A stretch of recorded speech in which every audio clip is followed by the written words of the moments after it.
Hello friends, my name is Ryan.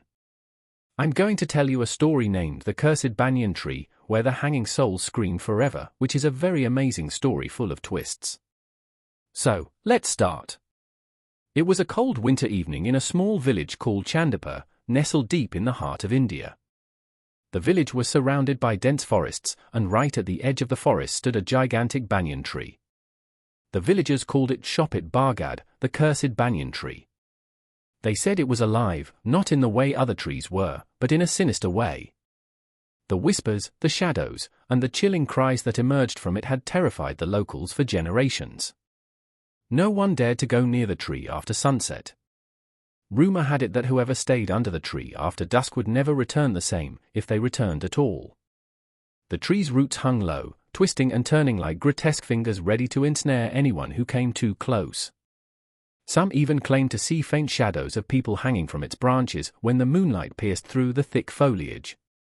One day, a group of 4 friends from the city arrived in Chandipur. Rohan, the adventurous leader, loved mysteries and refused to believe in superstitions. His friends, Priya, a history enthusiast, Seema, the skeptic, and Anjali, the cautious one, reluctantly agreed to join him on this escapade. They had heard about the cursed banyan tree and decided to uncover the truth behind it. They thought it was just another old village legend exaggerated over time.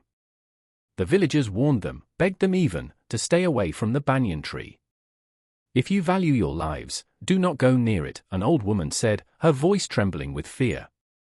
But Rohan brushed off their warnings, calling them tales meant to scare children. As the sun began to set, the friends made their way toward the forest.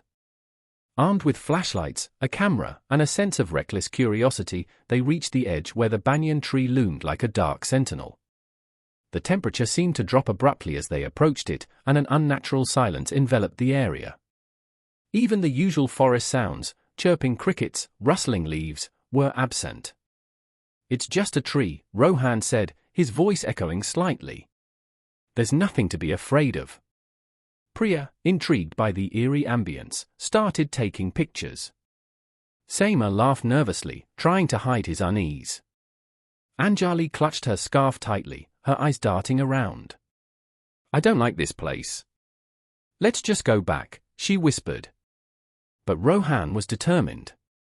He decided to climb the tree to prove there was nothing supernatural about it. As Rohan touched the rough bark, a cold gust of wind swept through the forest, making them all shiver. He climbed higher, and suddenly, the flashlight in Priya's hand flickered and went out. The darkness seemed to grow thicker, almost tangible. Then they heard it, a faint, agonizing scream that seemed to come from the tree itself. Anjali screamed, "Rohan, get down! Now!" But Rohan froze. His body stiffened, and his face contorted in horror as he stared at something they couldn't see. "What is it?" Seema shouted. Rohan didn't respond. Instead, he let out a blood-curdling scream and fell from the tree. The friends rushed to him. Rohan was trembling, his eyes wide with terror. "They're here," he stammered. Hanging, screaming, their eyes, he couldn't complete his sentence before fainting. The group decided to carry Rohan back to the village. As they hurried through the forest, the path seemed to stretch endlessly, as if the forest itself didn't want them to leave. The whispers started again, faint at first, then louder, more insistent. "Leave," they said. "You don't belong here." By the time they reached the village, Rohan had regained consciousness but refused to speak about what he saw.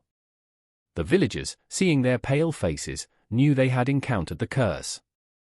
That night, Rohan's condition worsened.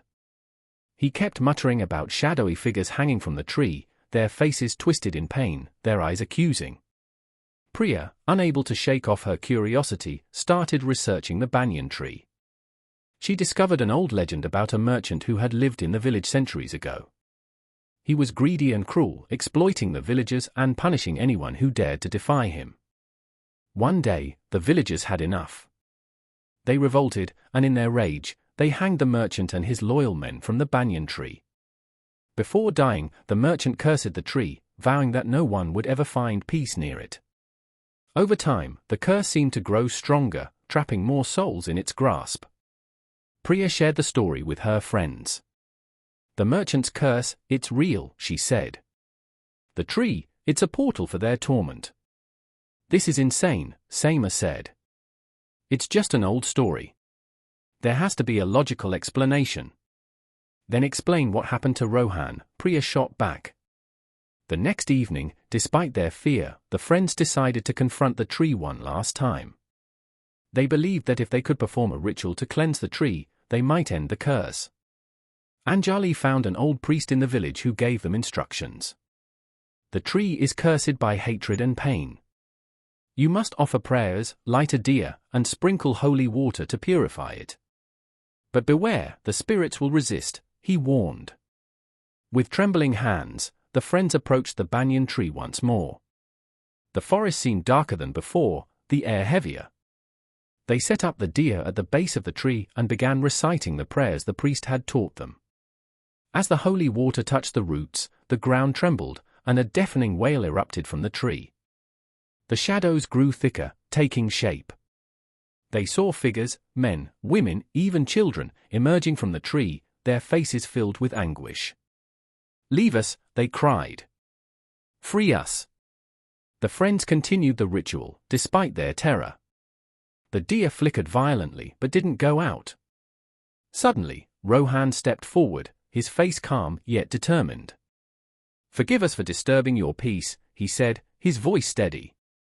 "We offer you freedom." The wailing subsided, replaced by a profound silence. One by one, the shadows dissipated, their faces softening as they vanished into the night. The banyan tree, once menacing, now stood still, its roots and branches no longer twisting with malice. The friends returned to the village, exhausted but relieved. The villagers, seeing their safe return, lit oil lamps in celebration. The curse of the banyan tree had finally been lifted. So, friends, that was the story of the cursed banyan tree. Did it send chills down your spine?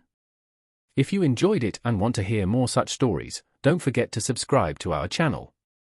Until next time, stay curious and stay safe.